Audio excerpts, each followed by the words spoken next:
At 11:50 in the morning on June 27, 1950, Lieutenant William Hudson sat in the left seat of what many pilots mockingly called a flying freak show. He was circling over Kimpo Airfield in South Korea, staring down at a massacre that was seconds away from unfolding. Hudson wasn't flying a jet.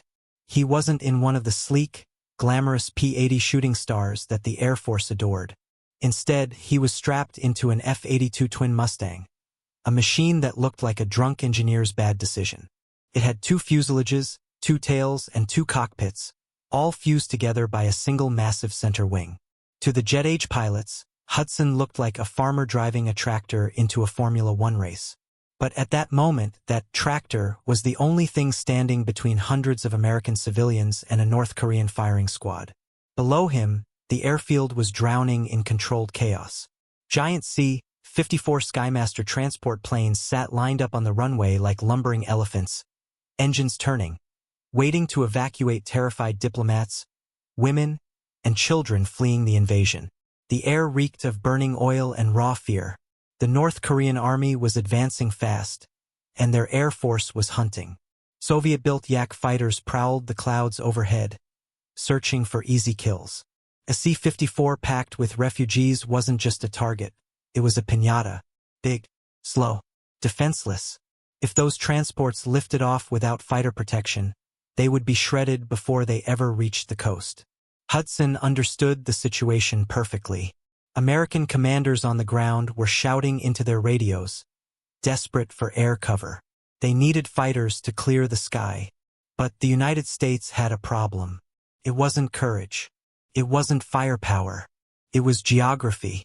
The nearest American air bases were in Japan, more than 300 miles away across the Sea of Japan. That may not sound far, but in the summer of 1950, 300 miles was a logistical nightmare. The U.S. Air Force had spent the previous 5 years falling in love with jet engines. They had built fleets of P-80 shooting stars, the Ferraris of the sky, fast, sleek, futuristic. But the P-80 had a fatal weakness. It was thirsty. Early jet engines burned fuel the way sailors drank beer on shore leave. P-80 launching from Japan would consume nearly half its fuel just climbing to altitude and crossing the water. By the time it arrived over Kimpo, the pilot would glance at his fuel gauge and see the needle flirting dangerously close to empty. He'd have maybe 15 to 20 minutes of combat time before he had to turn back. Stay 21 minutes and he'd be swimming home. Pilots called it bingo fuel. The moment the math decided for you that it was time to leave, Hudson watched as the P-80s roared in, looking invincible. For a few minutes, they frightened the North Korean fighters. But one by one, the jets had to peel away. Inside their cockpits, the pilots cursed as warning lights blinked. Their advanced engines were starving. The refugees on the ground watched the silver jets vanish back toward the ocean. They were alone again. The Yak fighters saw it too. They dipped their wings and turned back toward the helpless transports. That's when Hudson and the other twin Mustangs stepped forward. They didn't have to leave. They had flown in from Japan and they could stay. They could orbit Kimpo for hours. They could fight all day and still have enough fuel to fly home, eat dinner, and come back again. While the jets were chained to their fuel gauges, Hudson's twin Mustang was the undisputed king of endurance. The freak had arrived to do the heavy lifting. To understand why the Air Force built something so strange, you have to go back to the darkest days of the Pacific War.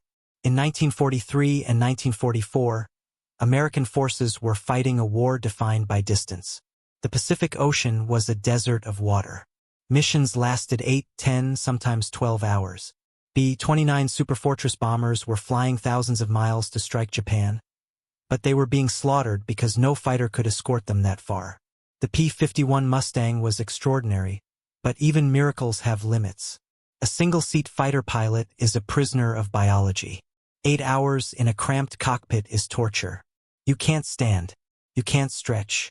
The engine's vibration rattles your bones. The noise is deafening. The cold cuts through you. After 6 hours, your brain begins to dull. Fatigue sets in. Reaction times slow. Mistakes multiply. And if you encounter a fresh enemy pilot after flying 7 exhausting hours, you lose. The Air Force needed something radical. They needed a fighter that could fly 2,000 miles to battle and 2,000 miles back. Engineers at North American Aviation studied the P-51 and asked a deceptively simple question. What if we brought a friend?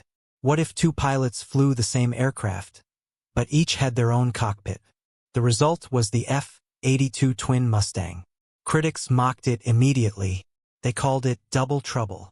They called it the Siamese twin. Some joked that if the pilots argued, they'd rip the wing apart trying to turn in opposite directions. But the design was not a gimmick. It was brilliant pragmatism. The F-82 wasn't two Mustangs crudely bolted together. It was a new aircraft sharing the DNA of the P-51 but engineered for stamina. The secret was shift work. On long missions, the pilot in the left cockpit, like Hudson now, would fly for several hours. The pilot in the right cockpit had full controls too. But more importantly, his seat reclined. He could disengage his controls, lean back, and rest. He could sleep. He could eat. He could reset his brain. Halfway through the mission, they would switch. That meant when the Twin Mustang arrived over Tokyo or 5 years later over Korea, the pilot at the controls was fresh, alert, and lethal. It was a flying dormitory armed with 6.50 caliber machine guns. But as the jet age dawned in the late 1940s, the Twin Mustang became an embarrassment. It had propellers in a world obsessed with turbines. It was heavy. It was slower than jets. The Air Force tried to retire it. They pushed it aside, eager for the future. Then the North Koreans crossed the 38th parallel. Suddenly, the future faltered. Jets were useless without nearby airfields. The war didn't demand speed, it demanded endurance. It needed a guardian that could linger in the sky. And so, on that terrified morning over Kimpo, refugees didn't look up to see a sleek silver dart. They saw the Twin Mustang. Hudson glanced at his fuel gauge. The needle barely moved. He had time, plenty of it. He pushed the throttle forward. The twin Merlin engines roared together. The aircraft didn't scream like a jet. It thundered. The F-82 wasn't elegant. It was a brute, a flying brick wall armed with guns. Hudson lined up on the lead yak.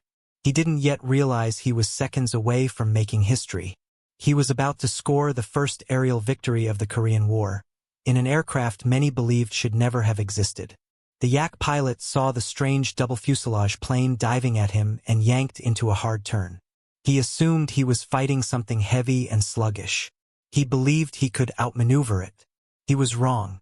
The F-82 was the victim of one of aviation's greatest optical illusions.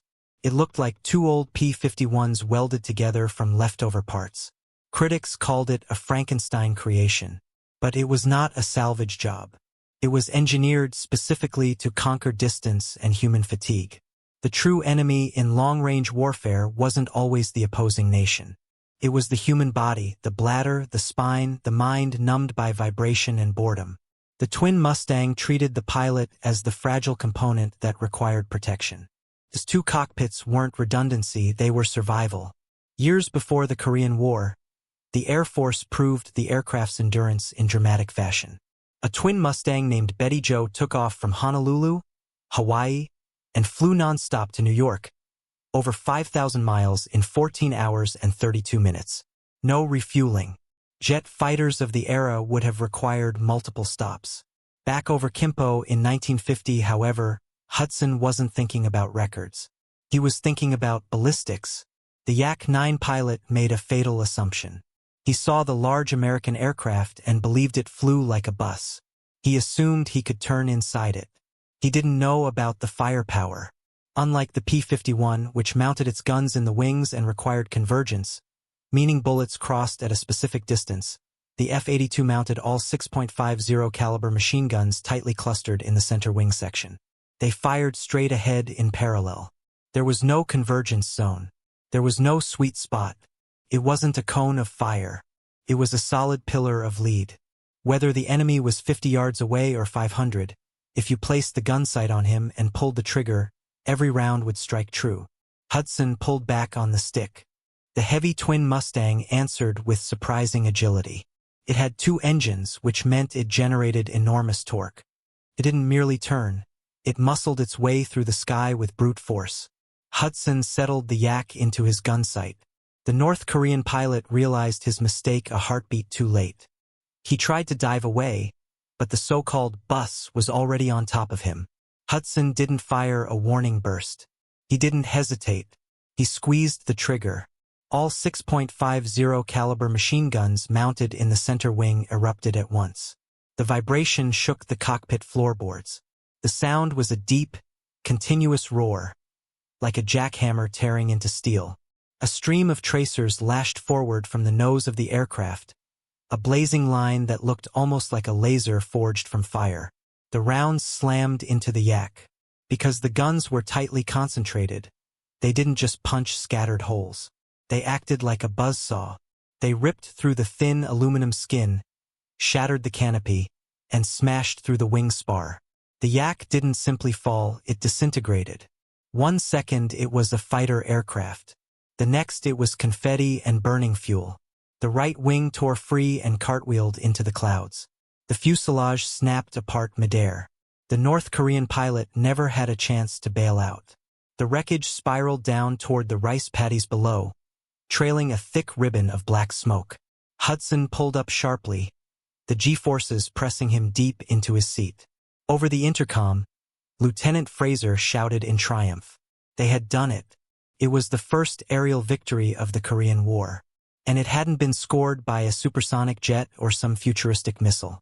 It had been scored by a propeller-driven freak that the experts had tried to retire. Below them, the C-54 transports lumbered into the sky, heavy with American civilians. They climbed safely out of the valley. The remaining yaks scattered. They had seen what the double fuselage aircraft could do, and they wanted no part of it. The psychological impact was immediate. The North Koreans learned that just because the jets had left didn't mean the sky was empty. But the war didn't pause for applause. If anything, the situation on the ground worsened. The North Korean army was a juggernaut, pushing south with T-34 tanks smashing through fragile South Korean defenses. Then the weather turned against the Allies. The monsoon season swallowed the Korean peninsula. The sky bruised purple. Rain poured in relentless sheets. Clouds sank to 500 feet, wrapping around the mountain peaks. For the jets, it was a death knell. The P-80 shooting stars were visually guided aircraft. They needed clear sightlines to attack. They had no advanced radar, and they didn't have the fuel reserves to hunt blindly beneath low cloud cover. When the weather closed in, the jets were grounded, parked uselessly on runways in Japan, polished and powerless. Commanders studied the forecasts in despair. The most advanced air force in the world was being defeated by rain.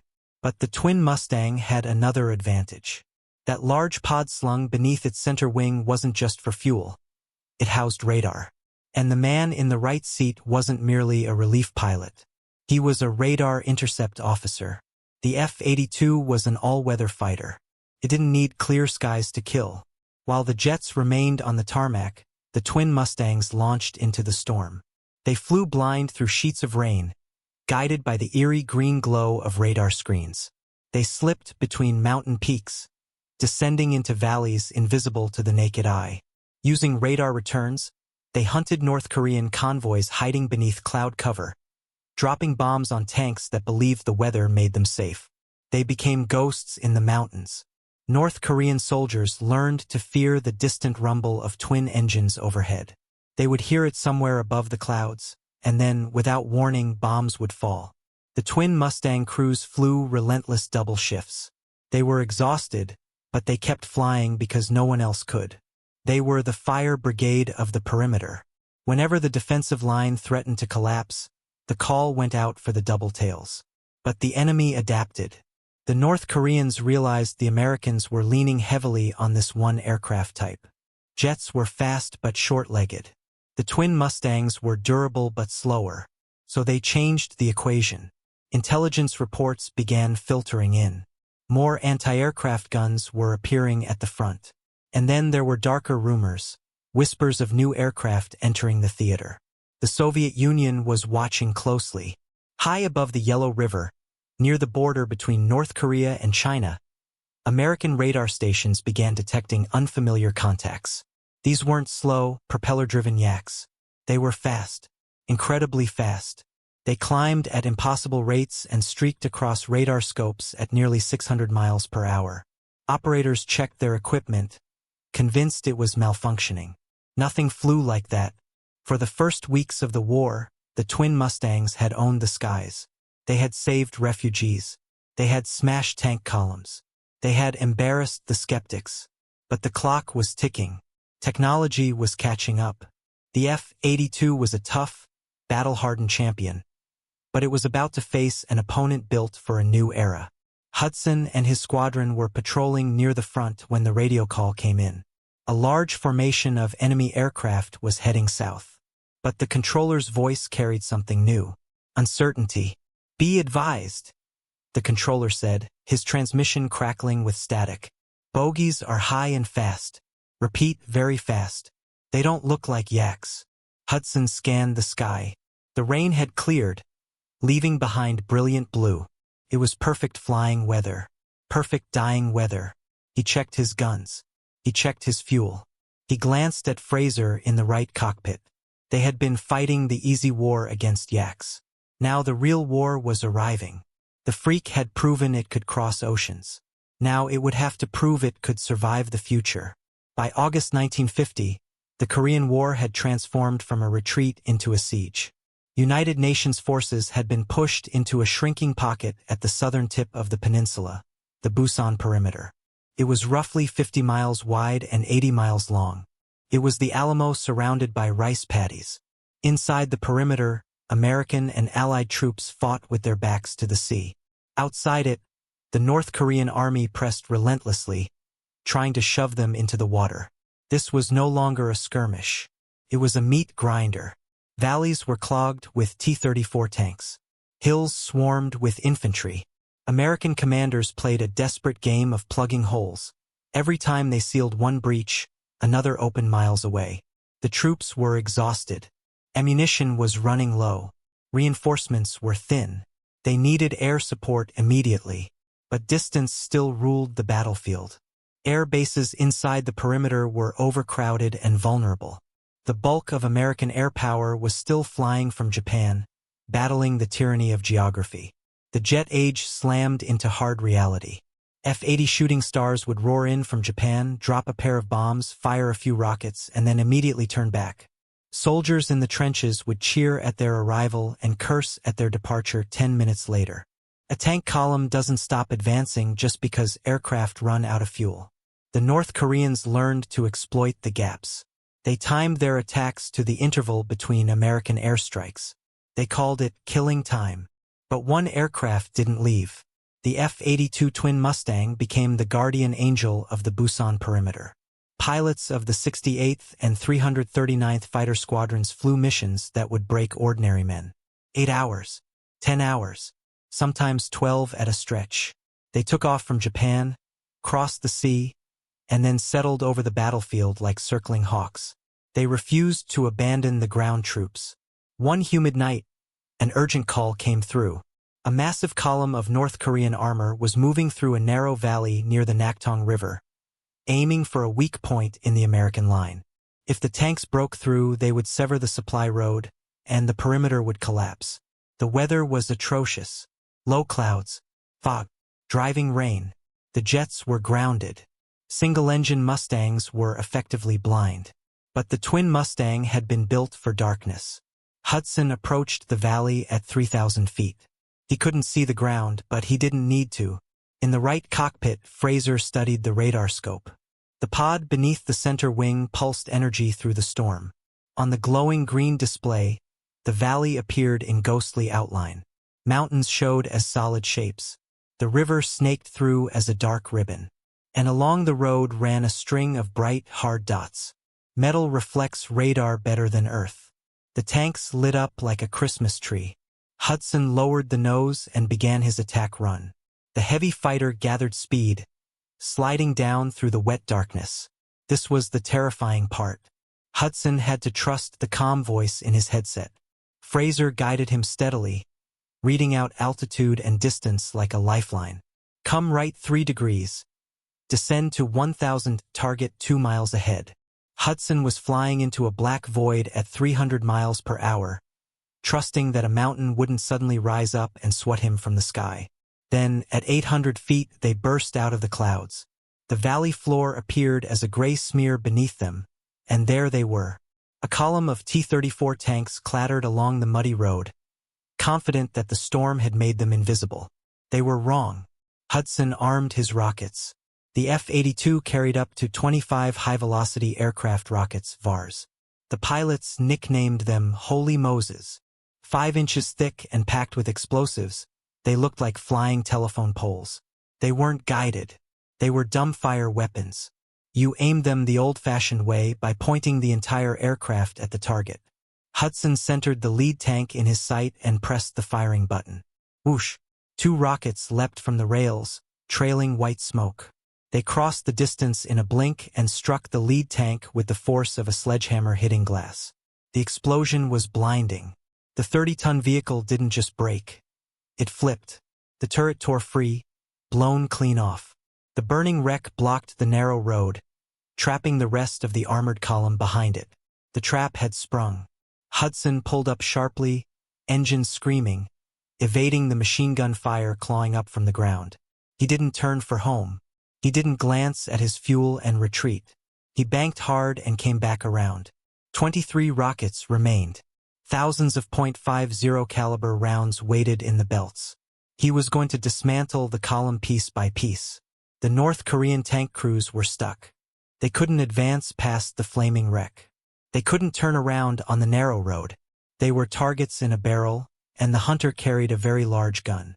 For the next 45 minutes, Hudson and the other twin Mustangs turned the valley into a scrapyard.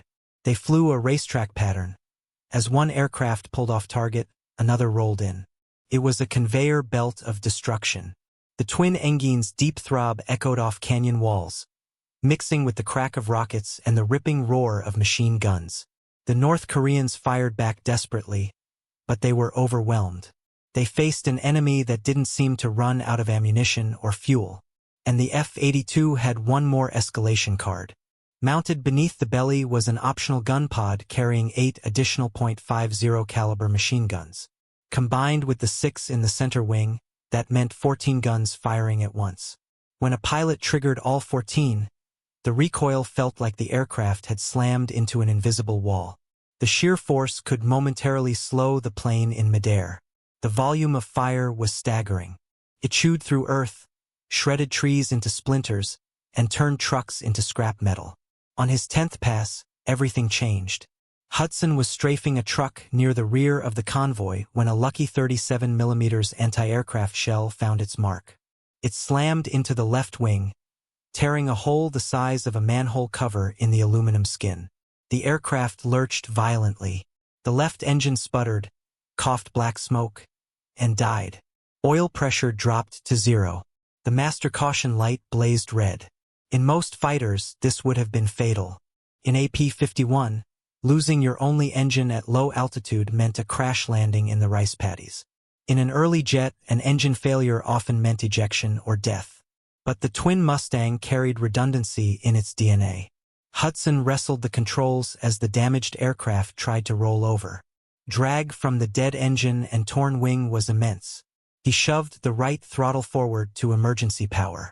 The surviving V-12 roared in protest. Feathering left, Hudson shouted. He pulled the prop control. The blades on the dead engine twisted edge-on to the wind, reducing drag. The prop slowed and stopped.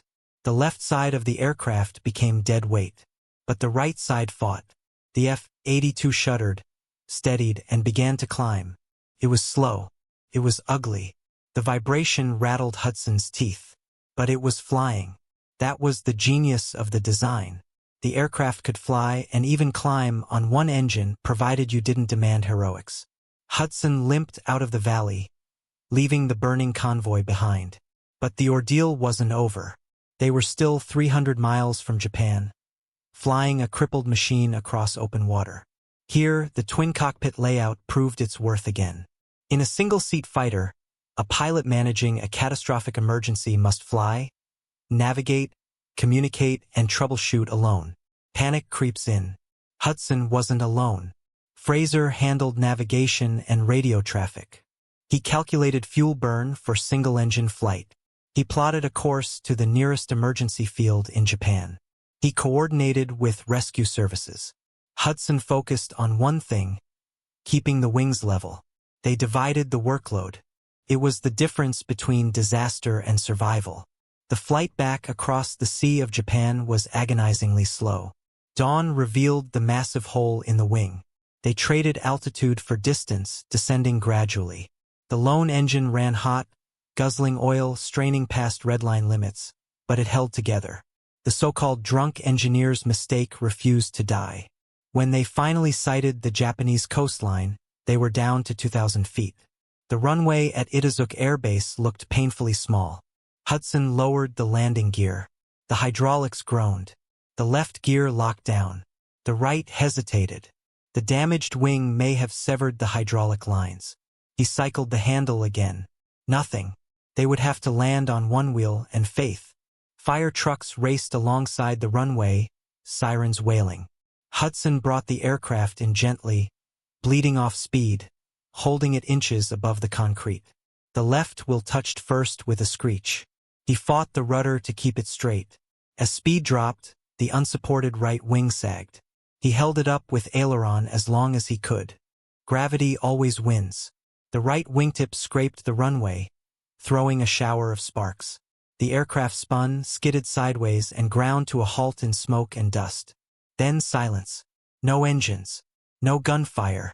Only the ticking of cooling metal and approaching sirens. Hudson popped his canopy and looked across to Fraser. Thumbs up. Alive. They had destroyed a tank column. They had flown a crippled aircraft across an ocean. And they had done it while jets sat in hangars waiting for clear skies. Ground crews pulled them from the battered aircraft and stared at the torn wing.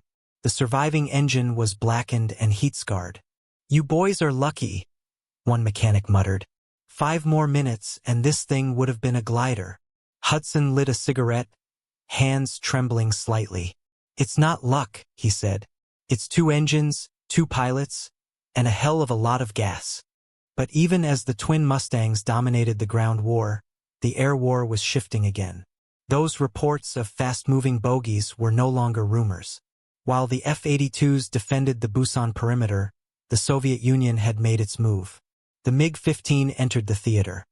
A swept-wing jet faster, higher climbing, and more heavily armed than anything the Americans had fielded. The propeller era was ending. The arrival of the MiG-15 over Korea was like ice water thrown in the Air Force's face. The Twin Mustang was no longer the hunter. It was prey.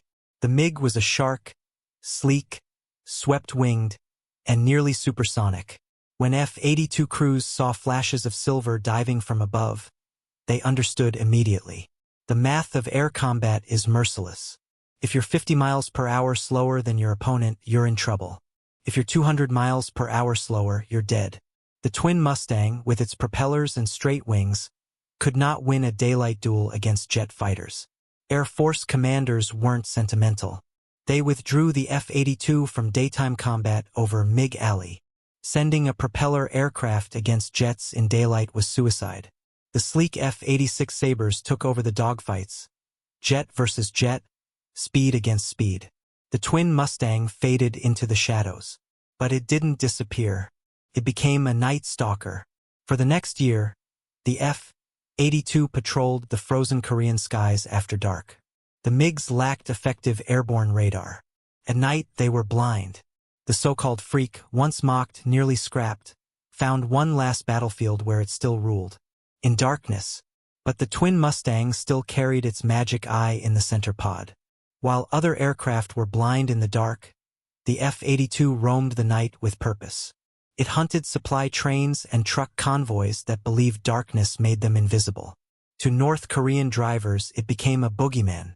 They would creep along mountain roads with headlights off, wrapped in pitch-black safety, until suddenly the sky exploded. The F-82 would drift in with throttles pulled back, engines low and ominous, and then unleash its buzzsaw of machine gun fire. In seconds, the quiet road would become a burning wreckage yard. But machines, like men, eventually wear down. The F-82s in Korea were flying far beyond their intended limits. Airframes were aging. Metal fatigue set in.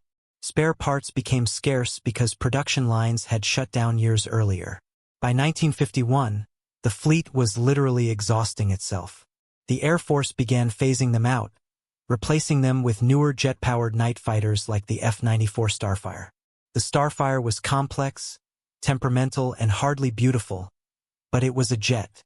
It represented the future. The Twin Mustang represented the past. Its retirement did not come with ceremony. There were no parades, no farewell tours. One by one, the surviving aircraft were ferried back to rear bases in Japan and then returned to the United States. And then came the blowtorch. In the atomic age, the Air Force saw little value in a strange, double-fuselage propeller fighter. The aircraft were hauled to boneyards, stripped of engines, radar pods, and guns, and cut apart for scrap.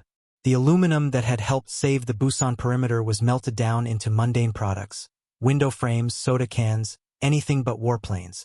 The pilots moved on, to jets, to civilian aviation, to ordinary life. The airplanes did not. The F-82 didn't fade into dignified retirement.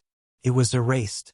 In history books, it became a footnote, a curiosity, an engineering oddity that aviation enthusiasts debated. Most narratives of the Korean War focused on the dramatic jet duels between the F-86 Sabres and the MiG-15s. They celebrated the dawn of the jet age. They forgot about the bridge. Because that's what the Twin Mustang truly was, a bridge.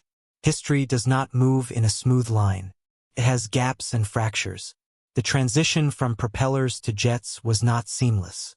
It was abrupt, dangerous, and incomplete. Early jets had breathtaking speed but poor endurance. They were the future, but they were not yet ready for the present battlefield.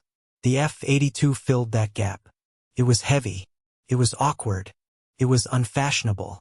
And it worked. Without the Twin Mustang, the evacuation of Kimpo Airfield might have ended in slaughter.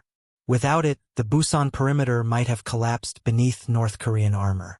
It bought time, precious time, during the critical first months of the Korean War, while the United States mobilized its industrial and military strength.